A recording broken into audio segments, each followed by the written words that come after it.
Hello students, good morning students.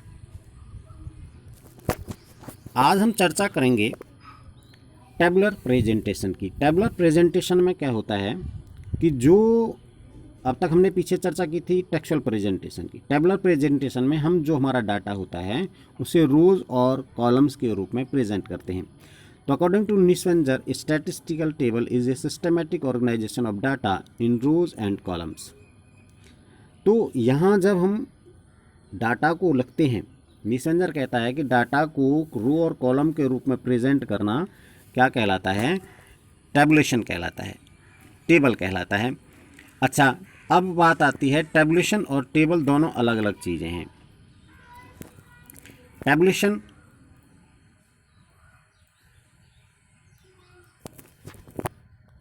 आप देख रहे हैं, tabulation is the process of presenting the data in the form of table. यानी जब हम डाटा को टेबल के रूप में प्रेजेंट करते हैं उस समय जो प्रोसेस हम अपनाते हैं उसे हम टैबुलेशन कहते हैं। तो टैबुलेशन और टेबल दोनों में अंतर है। टैबुलेशन एक प्रोसेस है डाटा को रो और कॉलम के रूप में प्रेजेंट करने का, और उससे जो कॉन्सिक्वेंसेज आता है यानी जो तैयार होता है डाटा टेबल और रो और कॉलम के रूप में, उसे हम टेबल कहते हैं। तो इन दोनों में एक डिफरेंस है ये। अब टेबल बनाते समय हमें कुछ बातों का ध्यान रखना होता है। अब वो कौन कौन सी बातें हैं?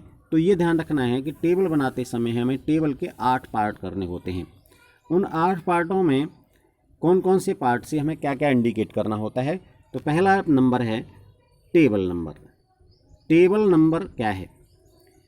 एक संख्या है। जब भी हमें कोई टेबल बनाते हैं तो हमें टेबल नंबर देना पड़ता है। पहले नंबर पर बनी टेबल को नंबर 1 दे देते हैं, दूसरे नंबर पर बनी टेबल को 2 नंबर दे देते हैं। यानी जिस सीरीज से हम टेबल बनाते चले जाते हैं उसी प्रकार उनको टेबल नंबर देते चले जाते हैं। दूसरा नंबर आता है टाइटल का। टाइटल क्या होता है? टाइटल ये दर्शाता है कि टेबल किससे संबंधित है। सबसे पहली बात है कि टाइटल आपका जो होना चाहिए वो सिंपल, क्लियर और शॉर्ट होना चाहिए, अट्रैक्टिव होना चाहिए। इसके अलावा हमें ये पता होना चाहिए कि वो किस प्रॉब्लम से, किस टाइम से रिलेटेड है, किस प्लेस से रिलेटेड है, किस स्थान से, किस समस्या से, किस समय से संबंधित है, और आंकड़ों का जो ये डाटा का जो क्लासिफिकेशन किया गया है वो किस तरह से किया गया है।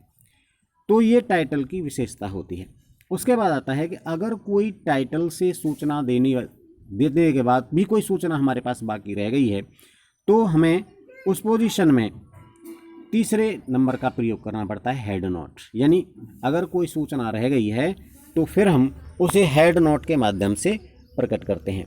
हेड नोट जैसे कि सपोज करके चलिए आपके आंकड़ों को लाख, टनों में या क्विंटलों में किस में दर्शाया गया है, उसकी यूनिट क्या है मेज़र करने की, उसको हम हेड नोट के माध्यम से दर्शाते हैं और उसे ब्रैकेट में रखते हैं। उसके बाद चौथा नंबर आता है स्टब्स का। स्टब्स क्या है? ये पंक्ति शीर्षक हैं। यानी जो पंक्तियां होती हैं हमारी, रोज़ होती हैं, हॉरिजेंटल लाइन जब हम खींचते हैं तो उनको हम रोज़ कहते हैं। उन पंक्तियों के जो शीर्षक दिए जाते हैं उन्हें हम स्टब्स कहते हैं। उसके बाद आता है कैप्शन। 5वें नंबर पर आता है आपका कैप्शन। कैप्शन में क्या है? उपशीर्षक इन्हें कहते हैं। तो जो पंक्तियों के शीर्षक होते हैं, रोज़ के जो शीर्षक होते हैं उन्हें हम स्टब्स कहते हैं, और जो कॉलम्स के शीर्षक होते हैं उन्हें हम कैप्शन कहते हैं। अब जो कॉलम है उनको हम खींचते हैं, यानी वर्टिकल लाइन जो होती हैं उन वर्टिकल लाइंस को हम कॉलम्स कहते हैं, उनके शीर्षकों को हम कैप्शन कहते हैं। अब इन कैप्शन में भी हम क्या होता है, कई बार छोटे यानी उपशीर्षक भी इनके बना देते हैं। अब उपशीर्षक जैसे कि सपोज करो आपके पास कैप्शन में कॉलम में एक विद्यार्थियों का कॉलम है और विद्यार्थियों को अपने 2 भागों में बांट दिया, गर्ल्स और बॉयज़। तो ये सब हेड्स कहलाते हैं।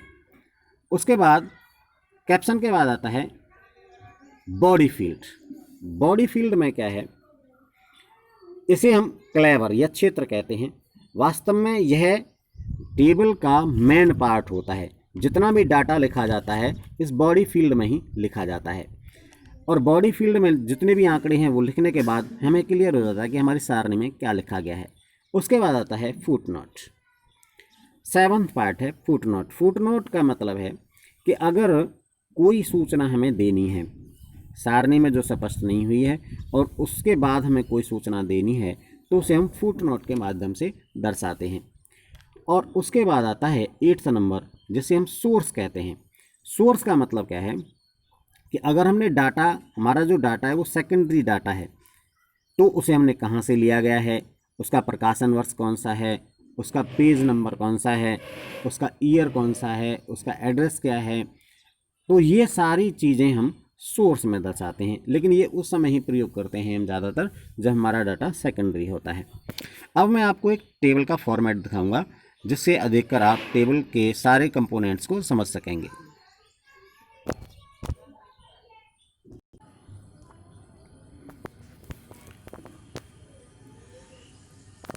आप देख रहे हैं टेबल में सबसे पहले ऊपर टेबल नंबर है, फिर टाइटल है, उसके बाद हेड नोट है और उसके बाद स्टब हेड है।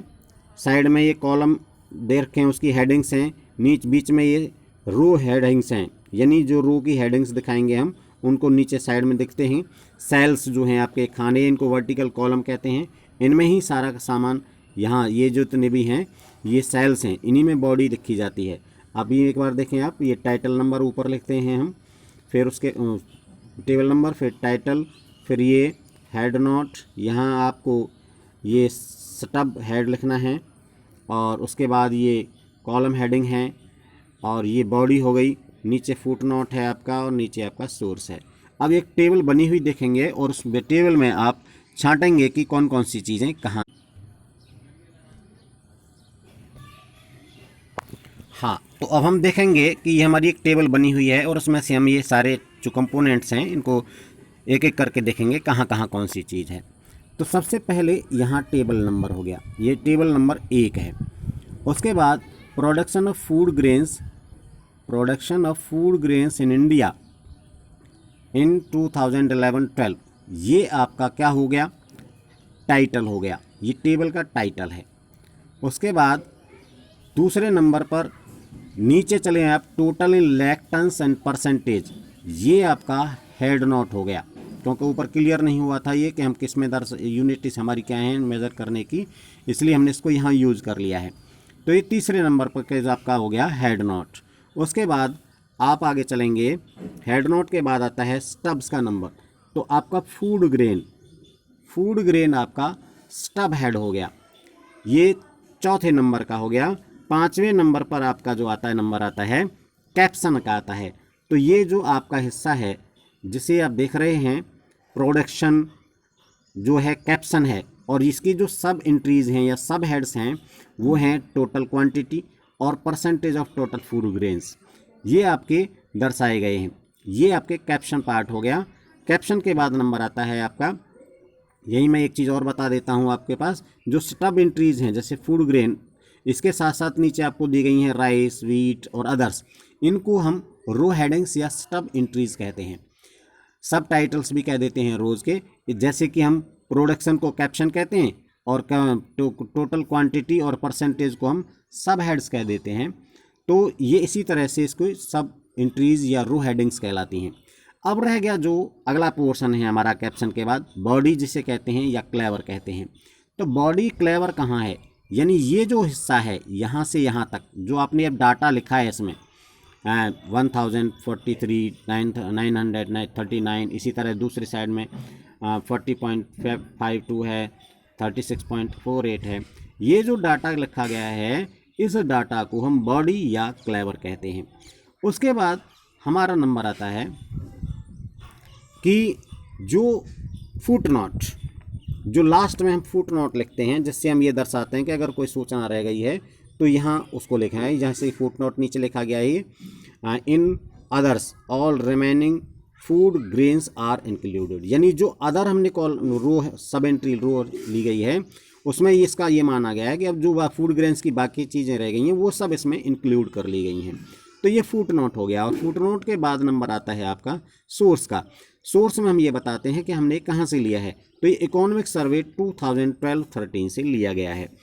तो ये आपके कंपोनेंट्स हैं जो दर्शाते हैं कि हमें टेबल में कौन कौन सी चीज़ें कहाँ कहाँ दर्शानी हैं। तो स्टूडेंट्स, ये टेबुलर प्रेजेंटेशन थी और बाकी अगले लेक्चर में डिस्कस करेंगे। Thank you.